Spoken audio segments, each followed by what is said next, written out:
ओम शांति। बाबा good morning. आज बाबा के 5 जुलाई 2022 के महावाक्य हैं।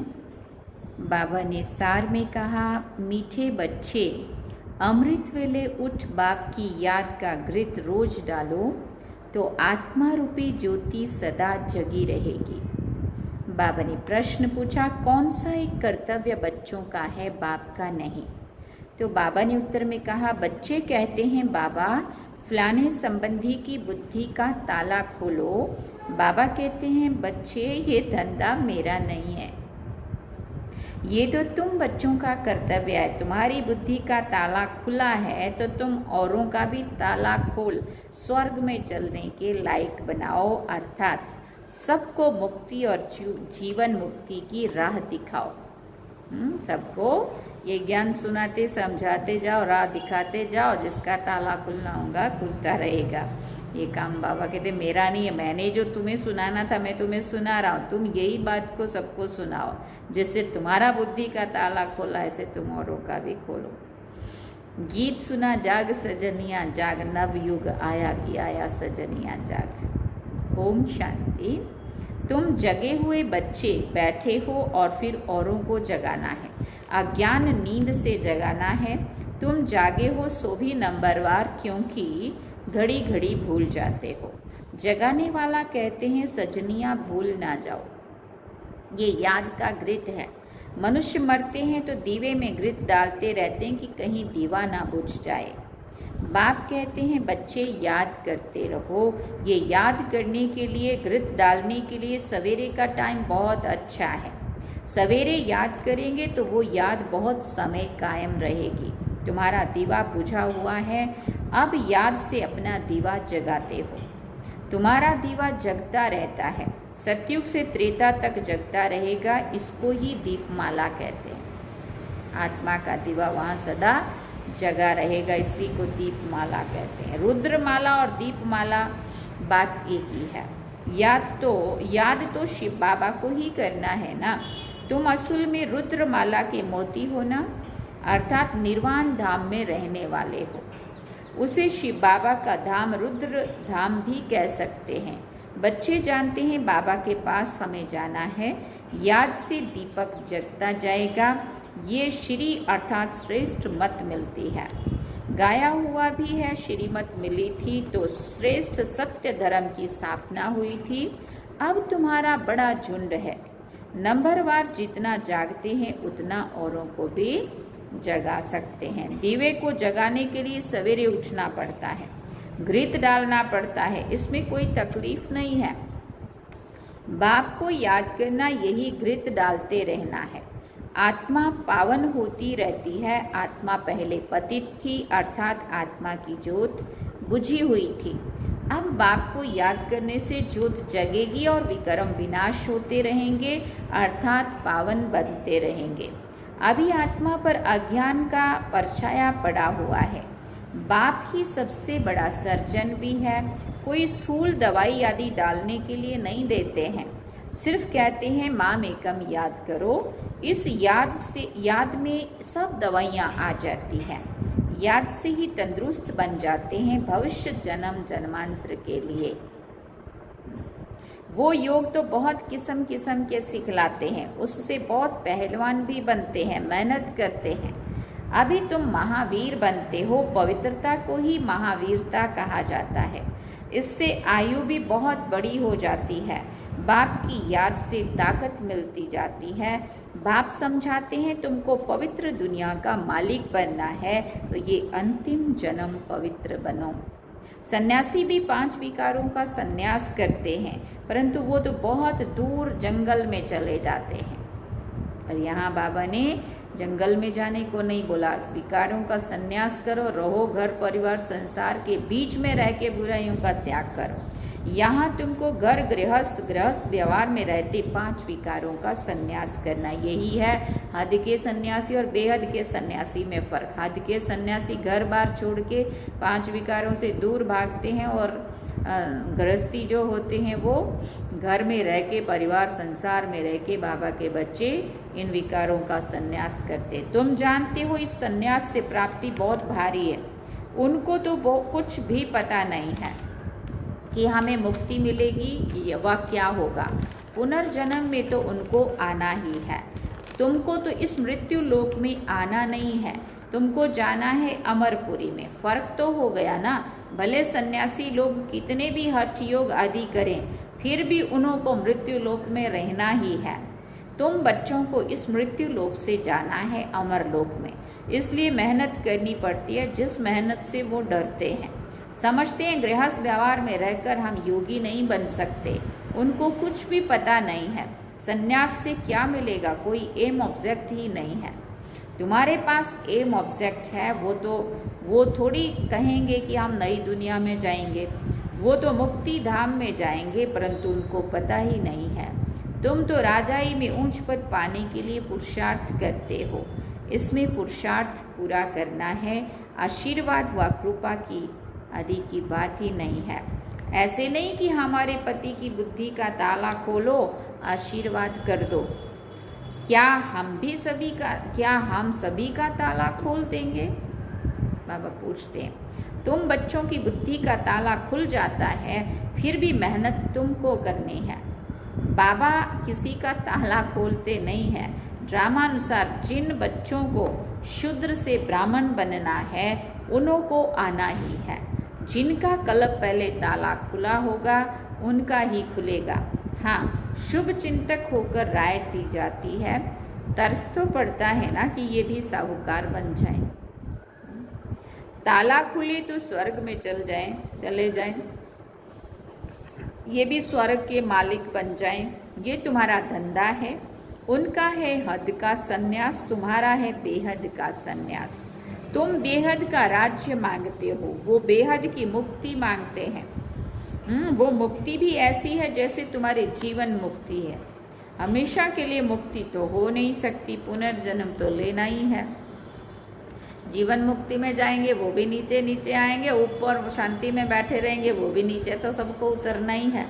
कलयुग के अंत में तो सभी को फिर भी इकट्ठे ही होना है, चाहे सतयुग से यात्रा चल के करते करते यहाँ पहुँचो या परम धाम से सीधा उतरो, लेकिन कलयुग में तो सबको ही आना ही है। बच्चे जानते हैं पहले जब हम वहाँ से आते हैं तो पुनर्जन्म फिर भी अच्छा सतो प्रधान मिलता है, फिर रजो तमो में आ जाते हैं। तुम सबसे ऊंच बिरादरी के हो। पहले आदि सनातन देवी देवता धर्म की बिरादरी है, फिर अनेक प्रकार के धर्म के स्तंभ निकलते हैं, वो सब पीछे आने वाले हैं। तुम्हारी बुद्धि में ये सब बातें नहीं रहनी चाहिए। हम ब्राह्मण हैं, वो शूद्र हैं। हम शिक्षा पाकर तमो प्रधान से सतो प्रधान हो रहे हैं। बाबा पूछते कौन बनाते हैं? जो एवर सतो प्रधान है वो कभी रजो तमो में नहीं आते, हमको बना रहे हैं। हर एक को मेहनत करनी है। तुम्हारी मेहनत से ऑटोमेटिकली तुमको ही ऊंच पद मिलता है।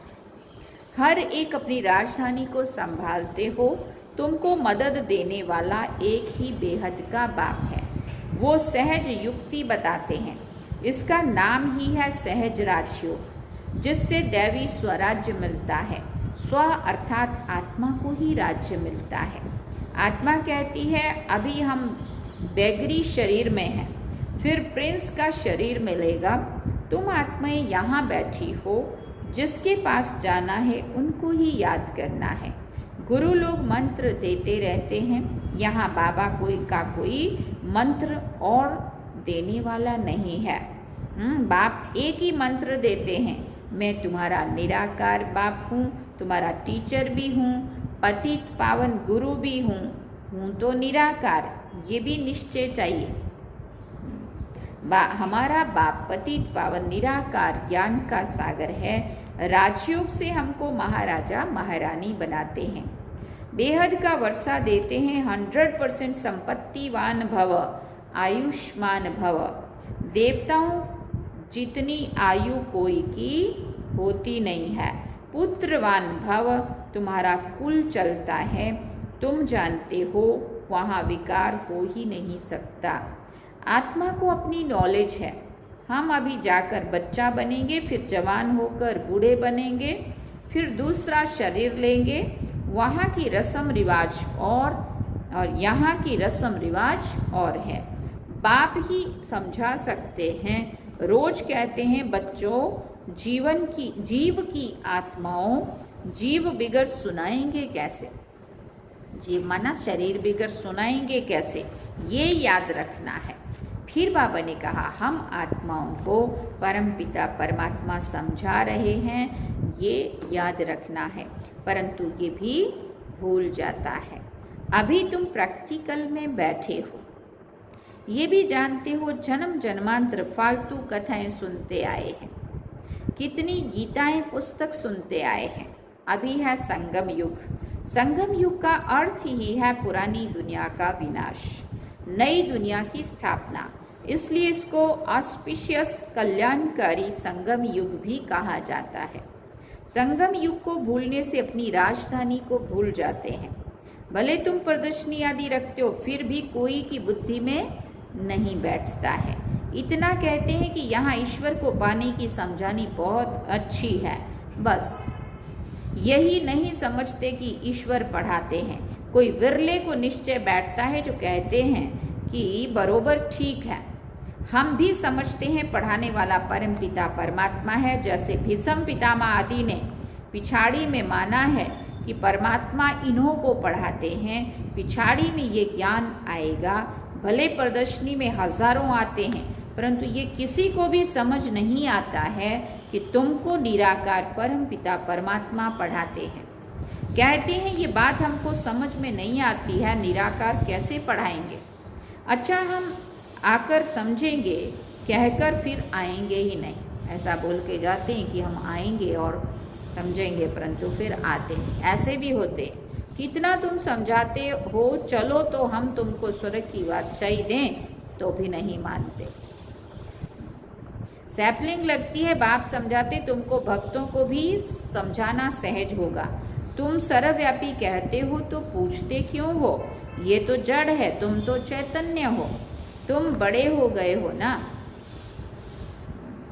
समझाना है बेहद का बाप तो एक ही है, उनकी ही महिमा है। वो है मनुष्य सृष्टि का बीज रूप पतित पावन। पतित दुनिया है, दुनिया पतित है, उनको पतित से पावन बनाने वाला एक ही बाप है। जरूर संगम पर ही आता होगा। अब आए हैं, कहते हैं मुझे याद करो तो तुम्हारे विक्रम विनाश होंगे। गीता में अक्षर है, परंतु श्री कृष्ण का नाम लिखने से बुद्धि ठहरती नहीं है।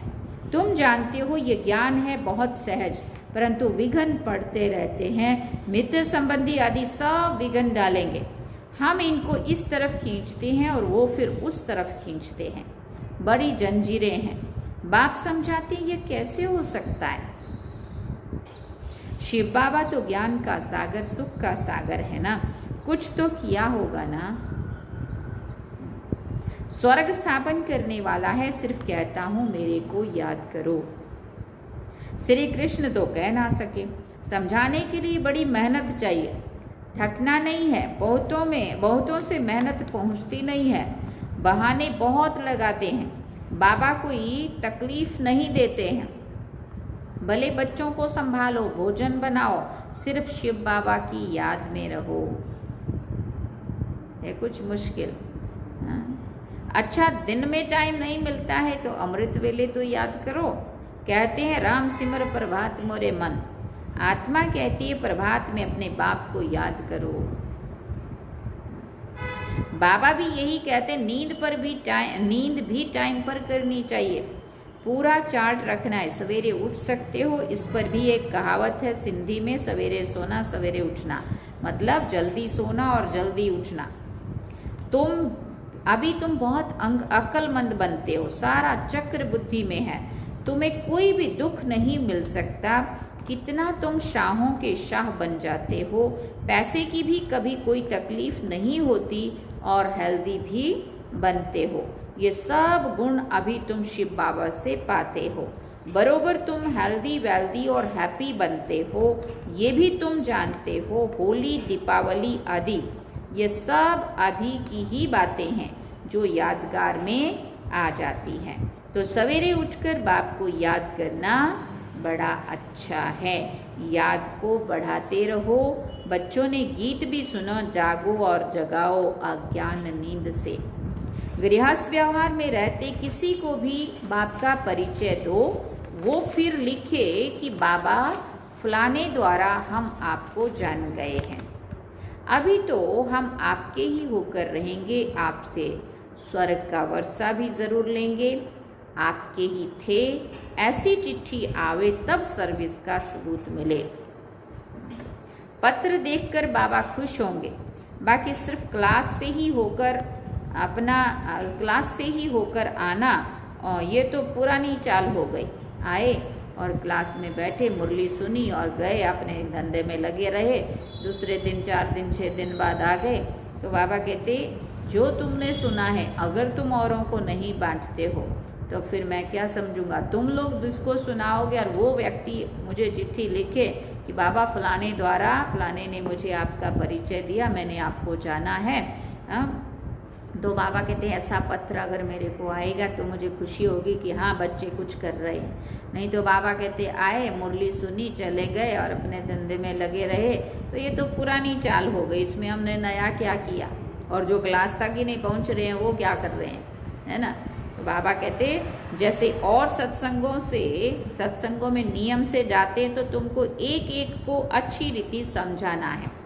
ये बहुत ऊंची पढ़ाई है। ये ज्ञान सागर से कितनी अच्छी नॉलेज मिलती है, मेहनत चाहिए समझाने, है ना।